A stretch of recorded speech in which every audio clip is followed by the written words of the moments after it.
This week we begin studying the third portion of the book of Deuteronomy. The portion's name is Ekev. At the outset, Moses tells the Jewish people, Ve'aya Ekev tishme'un. This will happen if you obey and follow God's commandments. God will bless you with multiplying with your children, great blessings in farming the land with grain, olive trees, grapevine, and your cattle will be multiply and bring you great wealth. The Rebbe points out that usually the reward for labor for work is related to the work.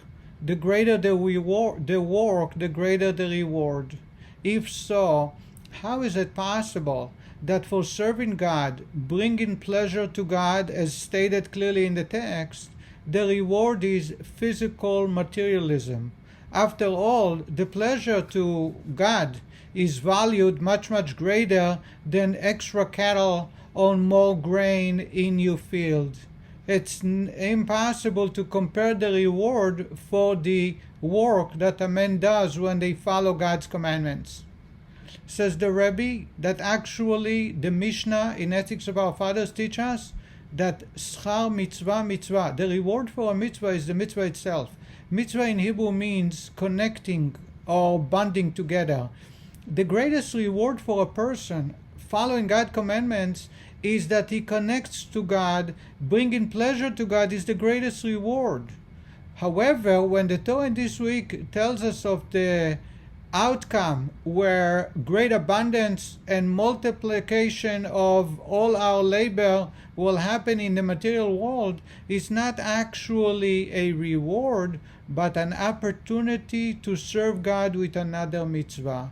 And that's a much deeper understanding of the word schar mitzvah, mitzvah. The reward of a mitzvah is a mitzvah. In other words, according to Kabbalah, what it teaches us is that when you do a mitzvah, God will enable you and give you the opportunity to perform another mitzvah. How does God do it? By alleviating all the boundaries, all the challenges that may stop a person or make it harder for a person to perform God's commandments. So it takes away medical conditions. It takes away the difficulties in earning a living, making it a lot easier. It brings joy to a person when they see the fruit of their labor being blessed. And this way, they are so overjoyed that they are willing to connect to God again, thank God, and follow God's commandments. In other words, in this week's portion, when God says, if you obey and follow my commandments, I will bless you with your land, with your animals, with your family and health, it is not a reward, but rather an ability for us to perform another mitzvah and another mitzvah. What happens when we disobey God? Then we face many, many challenges, and then it is much harder to follow God's commandments. However, when we do obey God and fulfill a commandment, God will make sure that it is easier for us to bring pleasure again and over, bringing us great wealth, great health, lots of joy and success in all our work. Thus, following God's commandments not only brings us to the world to come, Olam Haba, but in this universe makes life a lot easier to go through with far less challenges.